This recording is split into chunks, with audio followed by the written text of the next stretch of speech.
Buenos días para todos nuestros seguidores y amantes del caballo. Estamos hoy en otra jornada de tips con el doctor Rubén Estrada, quien es especialista en todo el tema de urgencias y de neonatos.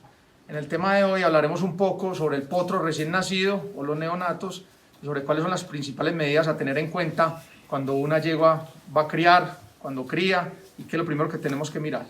Rubén, bienvenido, muchas gracias nuevamente por acompañarnos. Muchas gracias, Lucas, muchas gracias pues, a toda la gente de Adesilla, a todos los seguidores.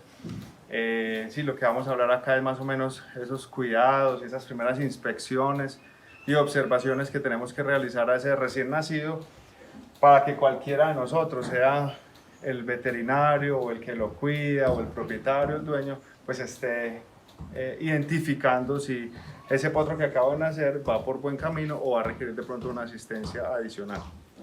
Bueno, Rubén, entonces en el tema, empecemos con el preparto. Antes de que la yegua críe, ¿qué debemos considerar o tener en cuenta más o menos? Bueno, es importante que cuando la yegua ya veamos que se acerca ese momento del parto, que lo vamos a identificar más o menos por dos cosas.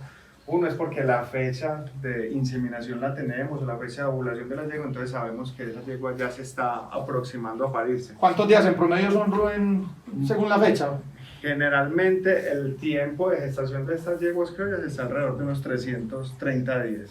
Entonces cuando se va acercando ese día 330, entonces más o menos 8 días antes, 10 días antes, tenemos que saber que esa yegua está próxima y tenemos que ir buscando como el sitio ideal para donde ella vaya a parir. Alrededor del día 330. Correcto. Exactamente.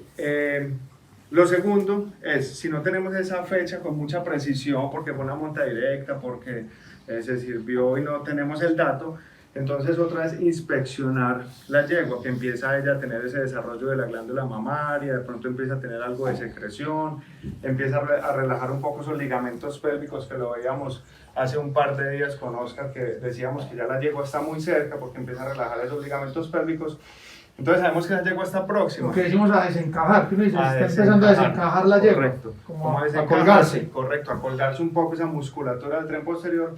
Entonces una yegua que ya sabemos que está próxima, debemos de tenerla en unas instalaciones aseadas, que estén limpias, que todo sea un ambiente y un entorno tranquilo para que la yegua pueda parir. Hay gente que también prefiere que las yeguas paran afuera y lo pueden hacer sin ningún inconveniente, siempre y cuando sean potreros que estén muy planos, sin cañadas, sin quebradas y donde se pueda aporrear o lacerar el potro.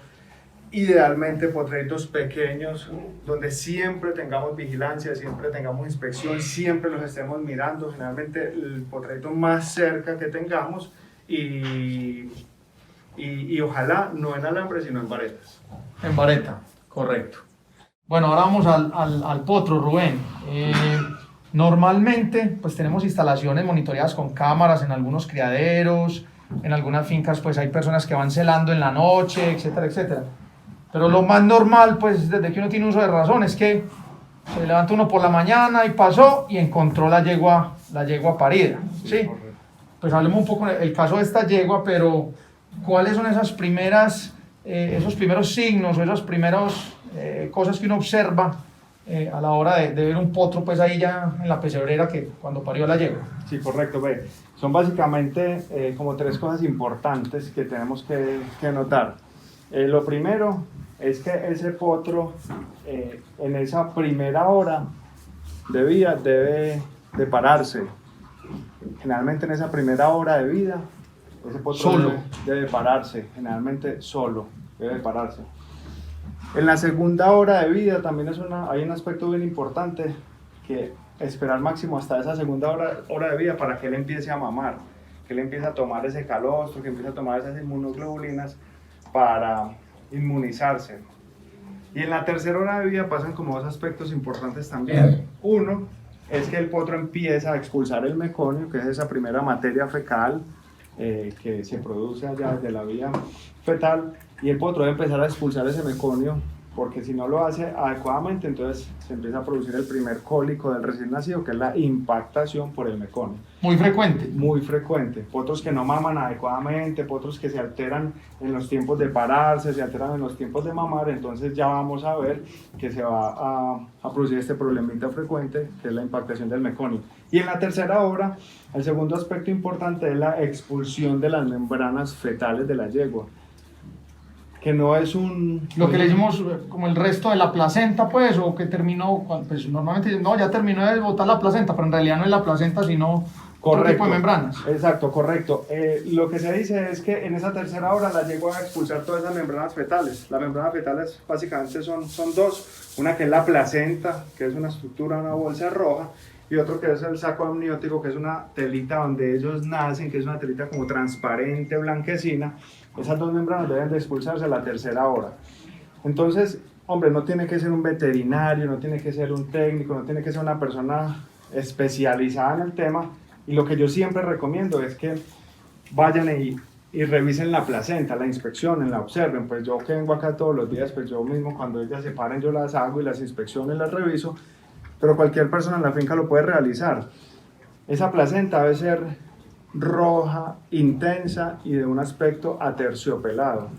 Cuando hay coloraciones distintas, hombre, como el potro vino envuelto en esa placenta y la placenta tiene una coloración distinta, probablemente está infectada, entonces tenemos que remitirnos al potro a revisar y a mirar que de pronto no vamos a tener alguna complicación con él.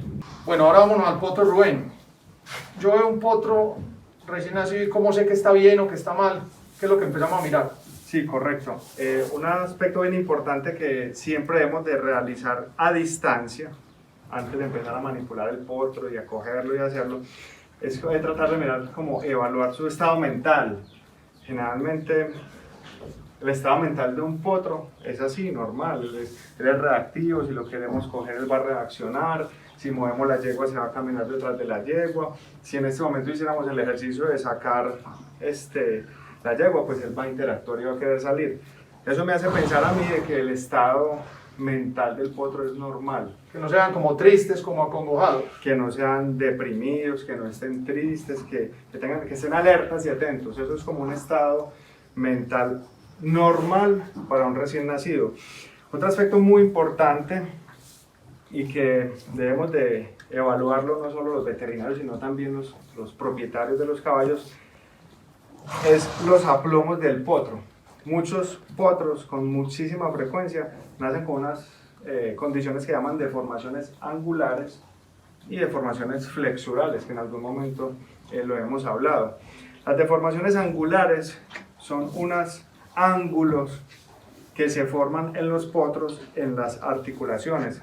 Estas deformaciones angulares se producen principalmente en las articulaciones del carpo, que son como las falsas rodillas de adelante, o las articulaciones de los tarsos, que son estas articulaciones de atrás. Ahí se forman unos ángulos y eso lo sabemos es evaluando el potro de frente y de atrás.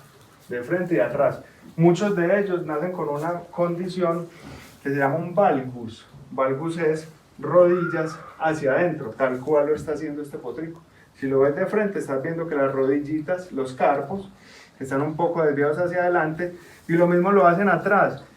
Pero eso no es una condición patológica, no es una condición mala. La gran mayoría de potros nacen con esta condición y solos se van aliviando.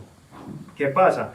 Hay unos grados de desviación que son, por decirlo así, patológicos, son malos, hay que corregirlos. Entonces esto lo debemos de identificar rápidamente por si va a requerir alguna asistencia o algún tratamiento. Normalmente salen, como decimos, rodillijuntos un poquito y correcto, con los días se van enderezando. Con los días se van enderezando, no hay que hacer ningún tratamiento, no hay que hacer ninguna cosa, y la mayoría se va enderezando. Este potro nació con esta desviacióncita, pero vamos a ver que en 2 semanas es un potro que va a estar con sus rodillitas adecuadamente alineadas, bien aplomadas. Entonces esa es la primera desviación que debemos de notar.